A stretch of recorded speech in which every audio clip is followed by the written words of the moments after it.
Nothing can stop me, I'm all the way up. What's up, guys? It's John Papp here from JohnPappFitness.com and Acceleration Fitness, coming at you from the wrestling room because literally every space in the gym was taken right now. And I wanted to shoot this video to get it at you guys as quick as possible. So today I've got your 5 tips for weight loss, to lose weight, to gain strength, and get jacked, all right? Number 1, I say this a lot in these videos, guys. I know, but go out and compete, all right? This last weekend, me and my lifting crew from the gym here, we just got done competing at a powerlifting meet at Old School Gym just outside of Columbus. I'm gonna talk about that in another video here. I'll link it up shortly. But anyways, go out and compete, all right? There's nothing like competing again. If you're a former athlete, man, there's nothing like it to get back out there and to compete, to have those nerves, to have those butterflies in your stomach again, to know that you prepared as hard as you could and you're gonna go out and do your best. And man, there's nothing like it, okay? So go compete, whether it's running a marathon, half marathon, 5K, doing a bodybuilding or physique show, powerlifting meet, strongman event, whatever it happens to be, Tough Mudder, Spartan race, something like that. Just go out and do it. Sign up for it, train for it as hard as you can, know that you're prepared, and go out and do it. You're gonna have a blast, and your training will be increased because you have a goal to work towards, okay? So that's number 1. Number 2, adjust sleep to your goals or training at that moment. So for example, this meet, the last week and a half, 2 weeks, I really tried to emphasize sleep and get a little more than usual, just so I knew I was fully recovered going into the meet. Right? And if you're training extra hard for whatever reason, you're in the hardest part of your training program, or the most miles you're running, whatever it happens to be before a race, adjust your sleep. Try to get a little extra sleep. And if that's 15 minutes, that's 15 minutes. That's all you can do, that's fine. Maybe you can take a 10-minute nap in your car, or 30-minute nap, whatever it happens to be. Go to bed a little earlier. Go to bed an hour earlier, half hour earlier. Try to get a little more rest as your training volume and intensity increases, okay? So just rest more when needed, and then on the lower ends of the training cycles, then you can drop it down a little bit and get away with that. But as you go into your training programs, try to adjust accordingly. Number 3, get a training squad, all right? Get training partners, good training partners. Now, shout out to my training partners, Jimmy, John, Logan, even though you're kind of in another state, but you're still considered your training partner, Ben, Nick occasionally, all you guys, Jesse, Emily. When you have a good training squad and that pushes each other, you're gonna take yourself that much further than just training alone, okay? I always used to train alone. Now I almost never train alone.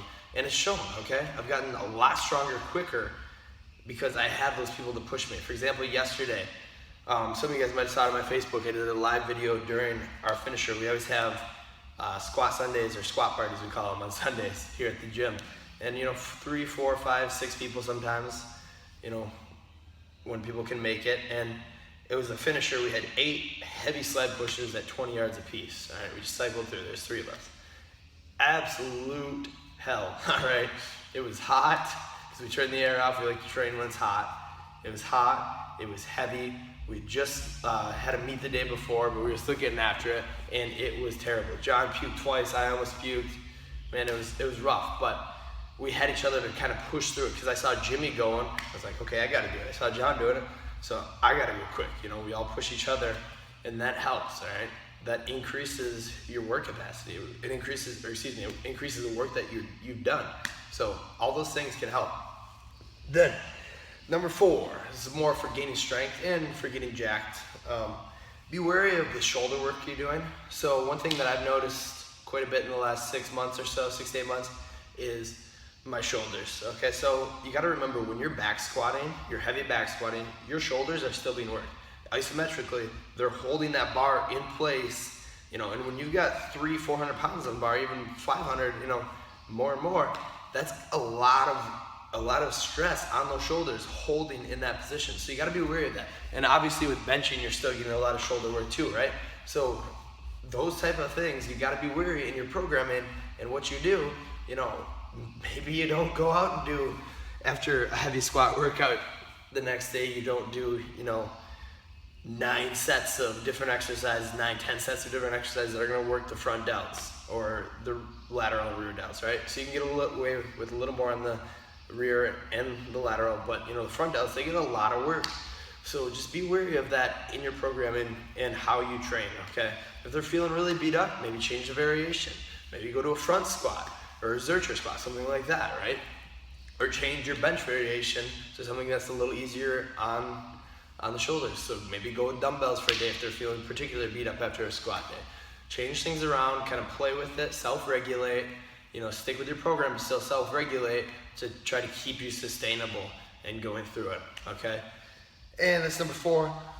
So, and my 5th tip is to stay educated. Continuously educate yourself. And you're doing that by listening to this. And if you're doing that, I'm sure you're reading articles, listening to other videos, listening to podcasts, doing stuff like that. Try to continue your education. You don't have to have a bachelor's degree, a master's degree, a PhD in biomechanics, movement science, exercise science, whatever, physiology, to understand, all right? Most of these concepts are pretty simple.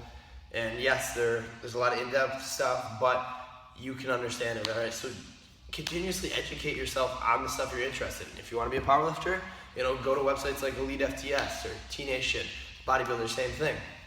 If you're interested in improving for sports, find sources that can help increase, that knowledge base. If you're going for weight loss, you're trying to lose a lot of weight, find weight loss articles, podcasts, videos, stuff like that to help continuously educate yourself on that topic that you're interested in and you're trying to train for. Because the more you know, the more your training will, be more effective, because you won't waste time with things that, are just a waste of time. You'll go right to the good stuff, the stuff that's going to work, that's proven to work, that's going to get you from point A to B to those results as quick as possible, all right? So continue your education. So that's all I got for you today, guys. Tune in next week. Also, head to JohnPappFitness.com. Hit subscribe. It's on the very top of the page. You'll see it. You can't miss it. It's a big button, so subscribe. Just type in your email address. You'll get a weekly newsletter with articles, podcasts, videos, stuff like that I've done and that I found interesting, and just different motivational things, goal setting, accountability, and whatnot. And then there's some other cool articles and videos on the site. So check that out, guys. It'd be greatly appreciated. Subscribe on the YouTubes here if you can. That's all I got for you guys. Keep chasing it.